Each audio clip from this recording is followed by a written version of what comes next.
開始は地域は北京の街を涙に濡れたこの激烈を深みへのレジスタンス十字架の乗り越え光と影のゲームビバラピアノ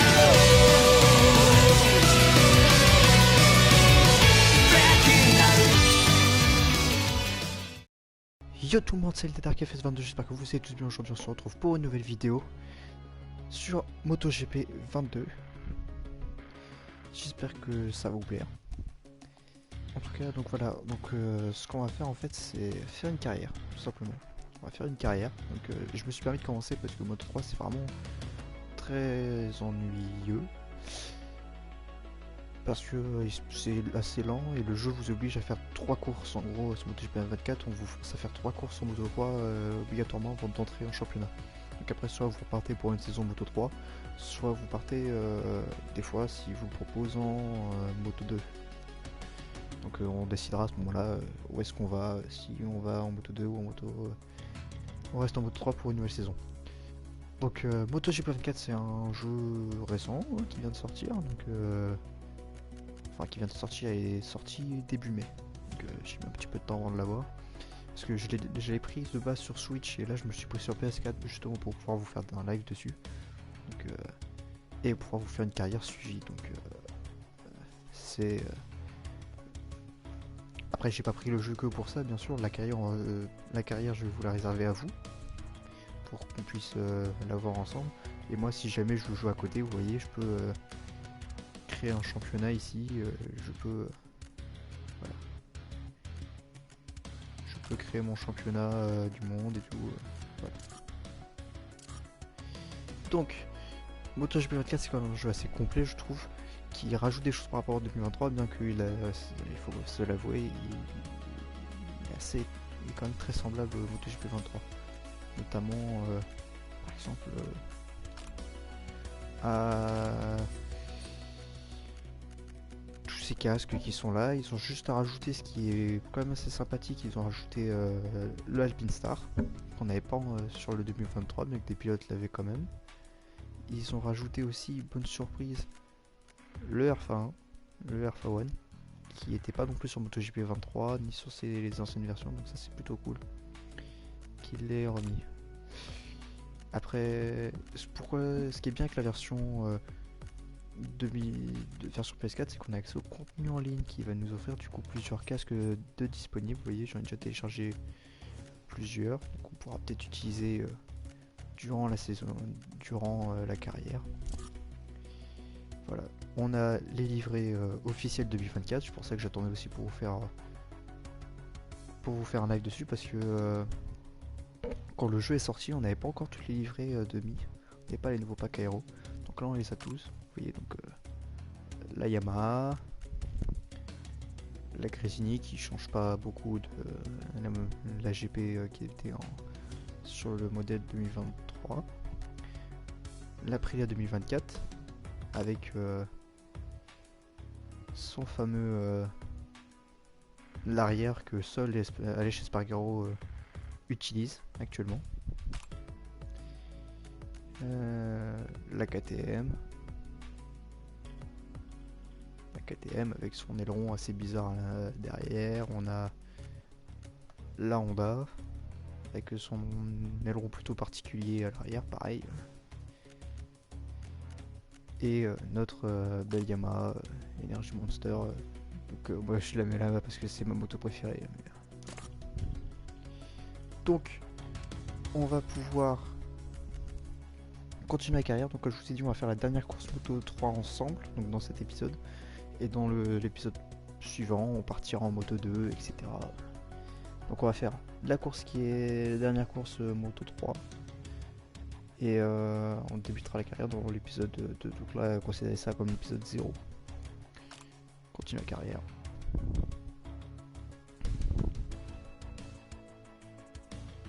Donc pour ce championnat, je vous laisse l'animation.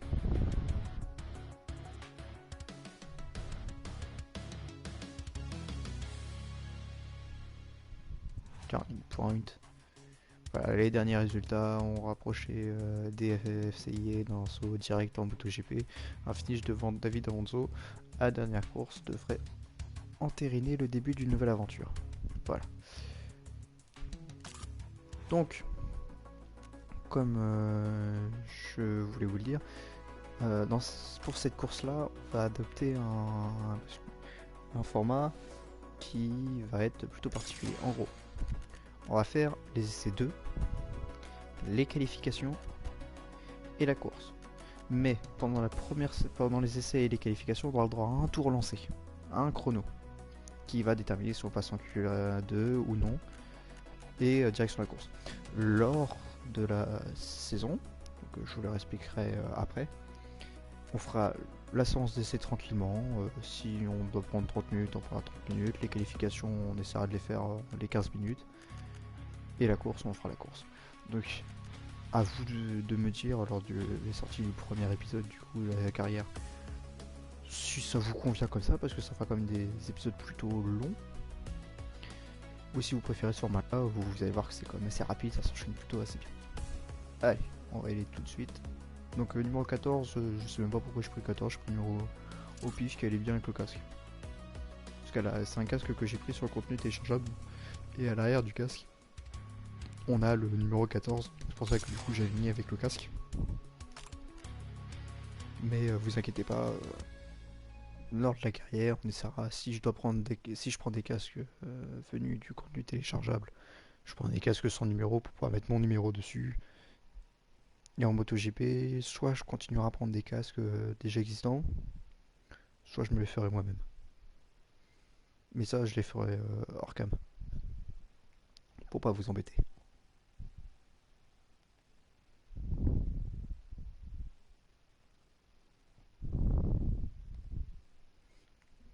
Alors les temps de chargement pour les Grands Prix sont vraiment assez longs. Donc le premier il est long, mais après ça va assez vite en général.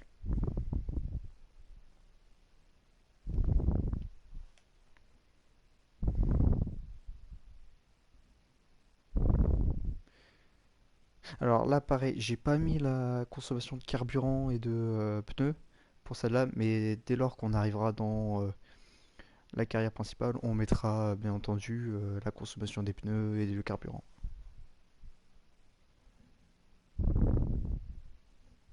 Bien le bonjour d'Espagne, en direct du circuit Ricardo Tormo à Valence. D'ici quelques instants, nous aurons des images du circuit pour la 3e séance d'essai.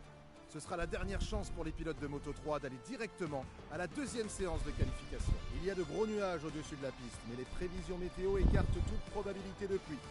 Cela dit, les pilotes vont devoir composer avec une température d'asphalte plus faible que prévu.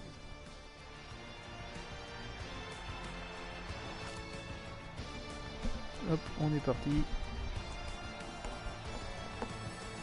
Oh, juste un truc, j'ai repassé sur ça.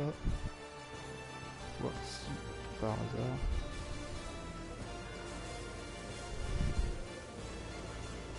Hop, on arrive dans le stand, petite animation qu'on n'avait pas en 2023, donc ça c'est plutôt cool je trouve. Alors cette petite animation. Parce qu'en fait, j'ai mis la rediff du live. Ouais, donc déjà je vois qu'on m'entend pas énormément non plus. Donc on va partir dans les paramètres, réglages. Laisser le volume à 3.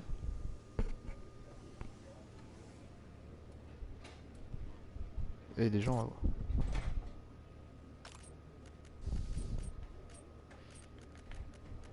Effet de course musique de menu, on va le baisser aussi un petit peu. Et on va voir si les moteurs ils nous dérangent ou pas. Donc la soft avant, soft arrière, ça me paraît bien. Donc je vous rappelle, un tour chrono pour les essais, un tour chrono pour les qualifs. Et la course. On est parti. L'équipe vient de terminer de préparer la moto et le pilote s'apprête à prendre la piste. Je vous laisse l'animation. Alors là ça commence toujours comme ça, on commence par le pilotage automatique et après ça nous relâche. Et là j'entends déjà que le son est plutôt pas mal. On va peut-être baisser un petit chouïa le bruit du moteur pour être sûr. On va mettre à 7.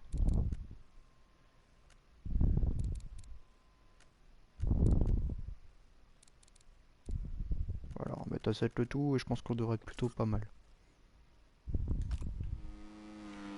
Allez, on va donc partir dans notre tour lancé qui va déterminer si on passe en Q2 ou non. Alors, on va juste rebaisser un tout petit chouïa quand même. On va peut-être pas le mettre à 7. On va le mettre... Je suis désolé, c'est très long, mais c'est justement à ça qui sert cet épisode.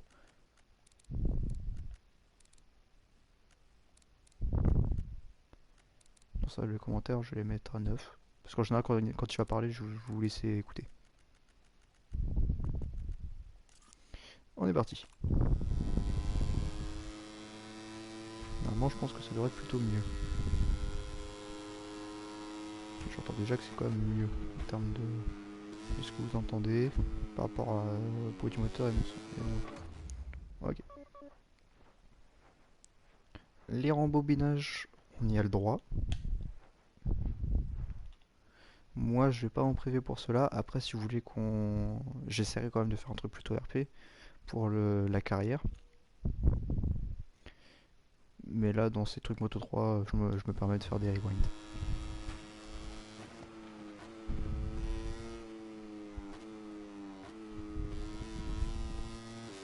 Ok.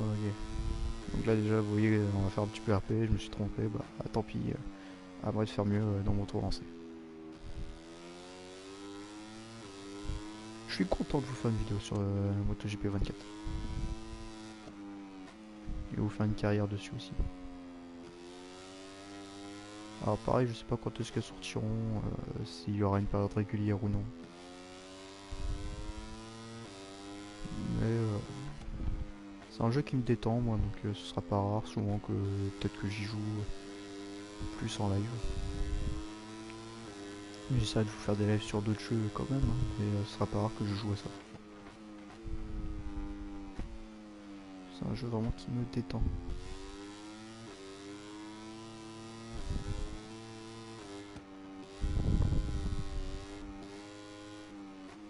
Ok, on est à 1.010 pour le moment.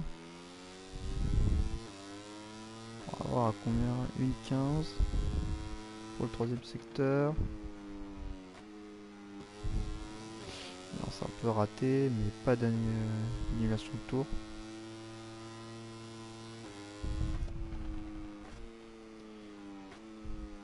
Ok. Dernière ligne droite. On va signer une 43.803. Donc est-ce que ça va tenir? Ça c'est la grande question, savoir si ça va tenir. Attention, roulement de tambour. Et ça tient pour la Q2. On va donc partir en Q2, mais il va falloir quand même qu'on accélère un petit peu le pas parce qu'il a quand même fait une 43.1. On est à quand même, on est quand même assez loin. Hein. On est à 7 dixièmes de lui, de David Alonso. Donc il va falloir se bouger un peu le cul quand même. Mais on part en Q2, donc ça c'est une bonne nouvelle.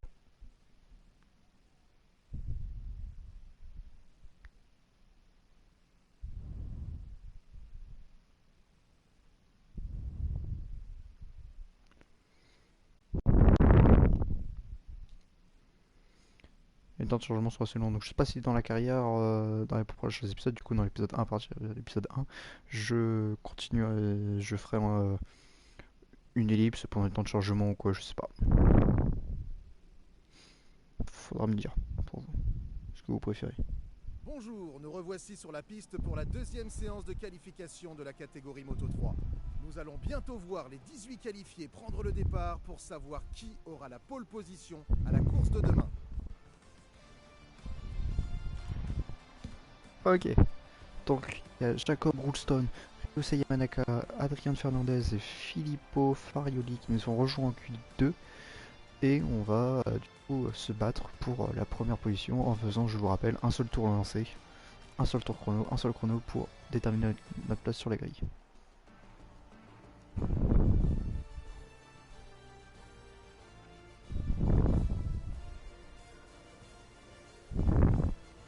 Je laisse l'animation. Hein. En carrière, ce sera pas rare que je la zappe celle-là pour les qualifications. Parce que vous voyez que le chrono continue à défiler. Donc là, ça nous pose pas de problème parce qu'on fait un tour chrono, mais plus tard dans la carrière, ça nous pose des problèmes quand on faudra gagner du temps. Départ lancé, on est parti. Là, pour déjà vu. Et on est reparti pour le tour de qualif.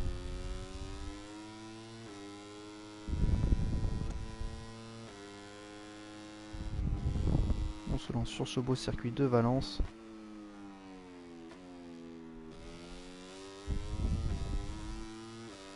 Ok, donc déjà le tour lancé il commence un peu mal parce qu'on est déjà sorti au dernier virage.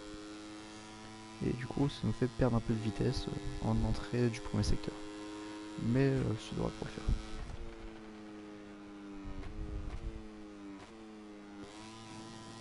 Ok.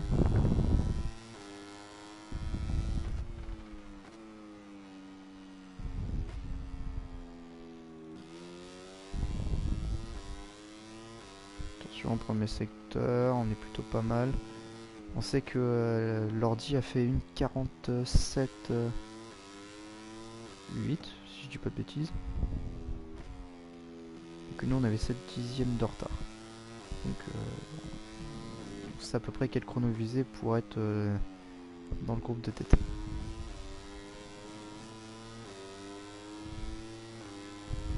Ouais, on a de la chance, MotoGP 24 a décidé de nous mettre sur une Moto 3 de chez Honda qui ont actuellement le meilleur moteur en termes d'accélération.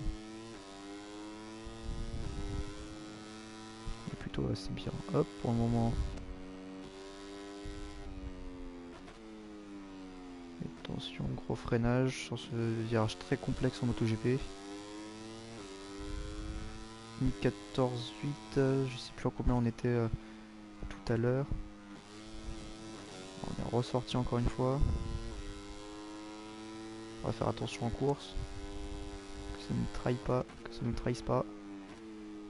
Le freinage du dernier virage. On négocie beaucoup mieux comment de se lancer.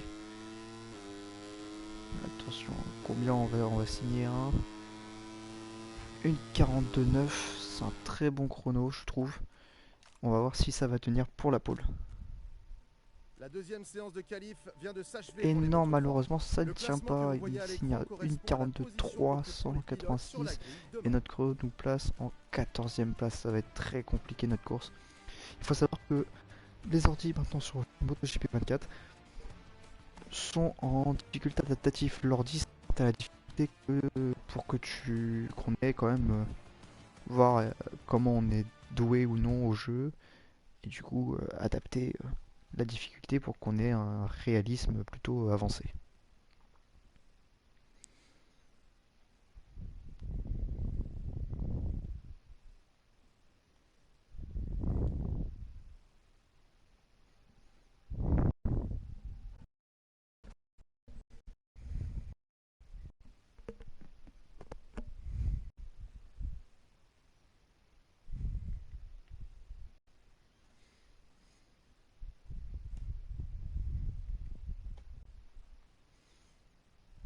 Je pense que je vous ferai des élites. Valencia. Nous sommes en direct d'Espagne pour le Grand Prix de Valencia.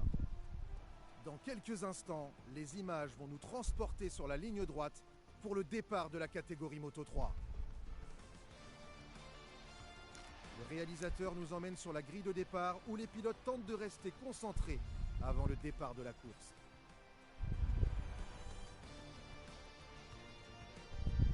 On part quand même très très loin, on part quand même Le ciel ne semble pas vouloir se dégager. si je dis pas de bêtises, 5-6ème ligne. Les équipes se préparent à utiliser les pneus pluie en cas de drapeau rouge. Donc, David Alonso qui va s'élancer de la première place de cette grille de départ, qui a fait un très très bon chrono, une très belle qualif. En deuxième place, on retrouve Daniel Olgado de l'équipe Gaz Gaz. Pareil, une très bonne qualif, le numéro 96 qui signe quand même la deuxième place pour ce dernier Grand Prix de la saison. Tatsuki Suzuki qui retrouve la 8ème place, le japonais. Il a un très beau casque, je trouve. Je trouve le casque très très beau.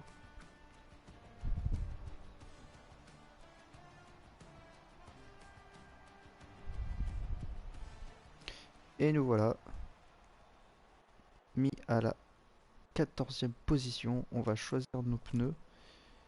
Il nous recommande du tendre à l'avant et du tendre à l'arrière. Je pense qu'on va rester là-dessus.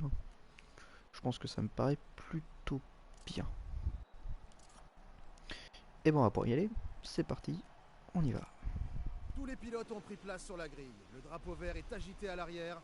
Concentration maximale. Encore une poignée de secondes avant le départ du Grand Prix de Valence. David Alonso qui se prépare pour le départ. On a le départ en mode manuel. Image des feux. Et c'est parti pour 6 tours du circuit de Valence.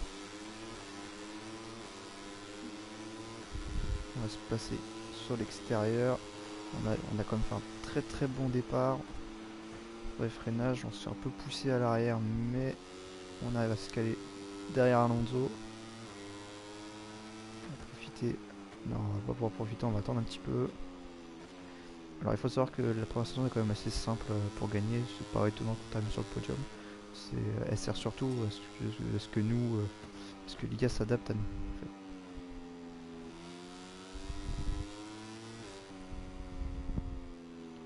C'est le temps que l'IA s'adapte à nous. C'est quand même assez simple, mais vous allez voir qu'on va quand même galérer un petit peu. On va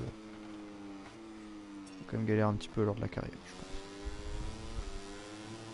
On n'a pas eu la meilleure trajectoire ici. On est à 5 dixièmes d'Alonso. On a quand même 6 tours, donc il faut pas se précipiter, mais on est plutôt bien parti. On a fait quand même 14e à 2e. C'est extrêmement bien, je trouve.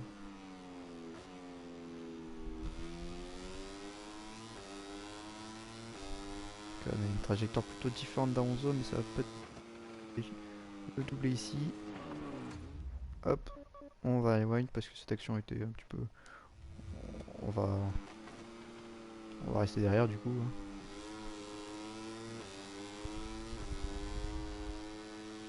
Surtout que, vous voyez en bas à droite, objectif, finir devant Alonso, donc il va falloir qu'on arrive à trouver l'ouverture peut-être ici.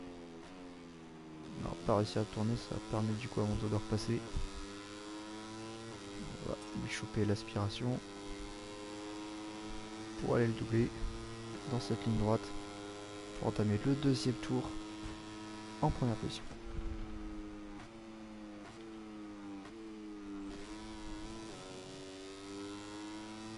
Ok, on a vu. On reste concentré. Alonso est qu'à 3 dixièmes derrière nous. Il faut pas faire d'erreur, il continue à se rapprocher. Faut faire attention.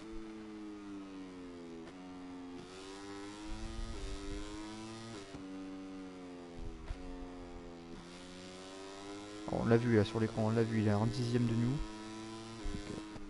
Il faut pas commettre d'erreur.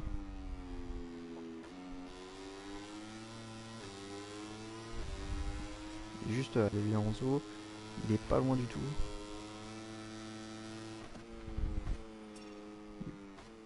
Pas loin du tout de nous. Pas commettre l'erreur de tomber. Je pense que ça peut être un bon truc ça. Les rewind, interdiction au rewind quand on est premier. Et si on fait une erreur en étant premier, bah il faut assumer. Les premiers c'est... faut pas commettre d'erreur, faut pas craquer sous la pression et faut faire une course. Alors, normalement on aurait pu rencontrer ce problème, mais sur les anciens jeux MotoGP, les IA des fois faisaient pas attention à nous. En fait. Donc là dans MotoGP 24 ça a l'air d'avoir été réglé. Mais au cas où on restaurait la règle de si c'est pas notre faute, si c'est une IA qui vient nous faire tomber, bah, on rembobinera pour essayer de l'éviter. Et Alonso qui est dans notre roue là, et grâce à notre Honda, on arrive à le distancer un petit peu.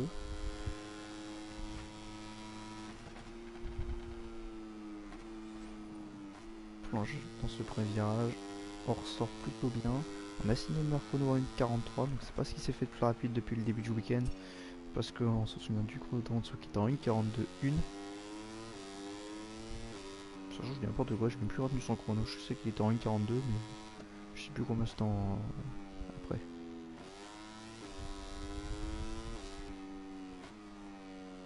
tout cas, on est plutôt bien.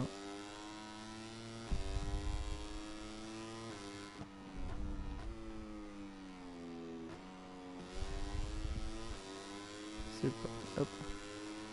On est déjà à mi-course. Et on est à 3 dixièmes d'avance, on a 4 dixièmes d'avance sur Alonso. Oula, on va sortir très large, on va même aller dans les bacs à gravier. Ah là là là là. Première chute. On va pouvoir se relancer, ça va être très compliqué d'aller chercher. On est parti 11ème. J'ai pas rewind parce que comme je vous l'ai dit, premier, si on chute on est en premier, et bah faut assumer. On a fait l'erreur. Dû à la pression d'Alonso qui était juste derrière nous, et bah on a fait l'erreur d'aller à la faute. J'ai le pneu arrière qui est hyper chaud, j'aurais dû mettre un médium. Soft qui était peut-être pas la meilleure idée à l'arrière. Parce que s'il chauffe de trop, vu qu'il en surchauffe, il va moins... Il va avoir tendance à glisser au sol. Il faut faire attention à notre pneu arrière, on l'a beaucoup sollicité, maintenant il faut faire attention. Vous voyez là on glisse un peu de l'arrière. Je ne saurais pas dire qui c'est qui est derrière moi. En tout cas on entre dans le 4ème tour. Heureusement à part si Alonso... Oh il y a une chute. Oh il y a une grosse chute. Ok, on va essayer de récupérer la 10ème grâce à la chute.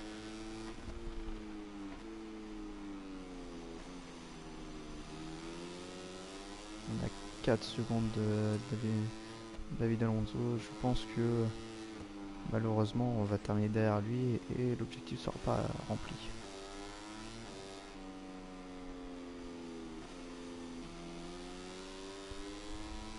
Alors du coup on verra bien. Hein. En tout cas la pluie commence à tomber. J'aime pas rouler sous pluie personnellement, mais la première course que j'ai faite en Moto 3 était sous pluie et je suis quand même monté sur le podium. Donc si jamais la course ne devrait pas passer en sous pluie, on ne devrait pas aller chausser la pluie pour terminer la course, on a fait plus de la moitié de la course. Et là il va falloir essayer de se dépêcher d'aller les retrouver, mais le pneu arrière avait mis du temps à refroidir, ce qui fait qu'on a perdu le rythme de devant. On a un peu de mal à remonter sur eux. Bon, rewind, en fait j'ai même pas freiné, je pensais que ça allait passer sans frein. Oh pardon. Ça va être assez souvent parce que vu que j'ai l'habitude de la switch, le sur switch pour valider c'est l'emplacement du bouton haut qui n'est pas du tout validé sur PlayStation.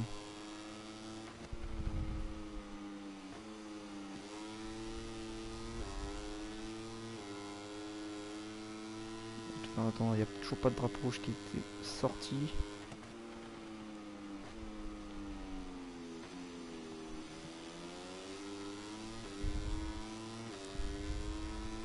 Et Alonso qui continue à prendre de l'avance, on est à 1 seconde de Rueda. Et on peine un petit peu à remonter sur lui.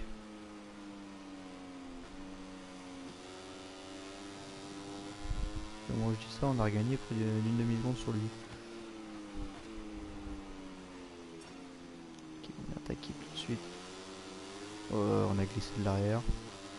C'est que le pilote devant nous, on va essayer de l'attaquer ici. La piste commence à être bien mouillée, elle essaie de pas tenir très longtemps. La piste devient extrêmement piégeuse. À quand vont-ils sortir le drapeau rouge? On vient le toucher un petit peu, mais on reste tous deux sur nos roues. Les pilotes ne peuvent Drapeau plus rouge, continuer dans fin de ces séance. conditions. Les commissaires agitent le drapeau rouge. 9ème position pour En nous, attendant que c'est la réalisation pas le mène résultat qu'on par attendait, fermer à la c'était rencontre plutôt des stars du compliqué. jour. David Alonso du coup, qui Revenons sur le remporte la classement victoire. final. C'est pas ce qu'on espérait, ça a été une course difficile, mais c'est ce qui peut arriver. Malheureusement, c'est ce qui arrive.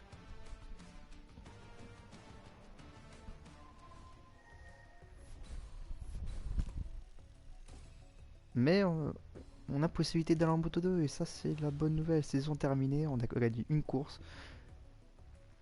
Classement final 6ème, je pense que c'est activer le mercato de la première saison, activer le mercato de la deuxième saison.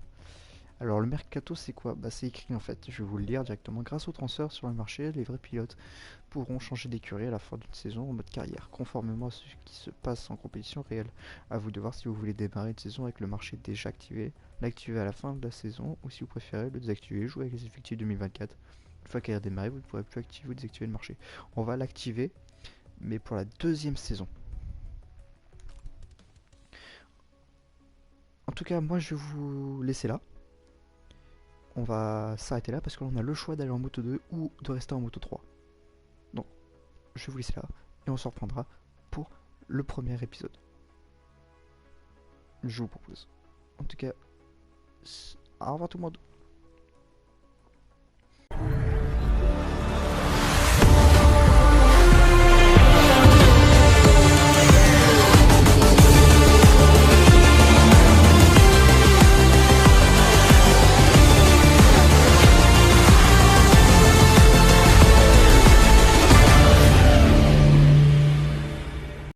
Kimi no 虜になって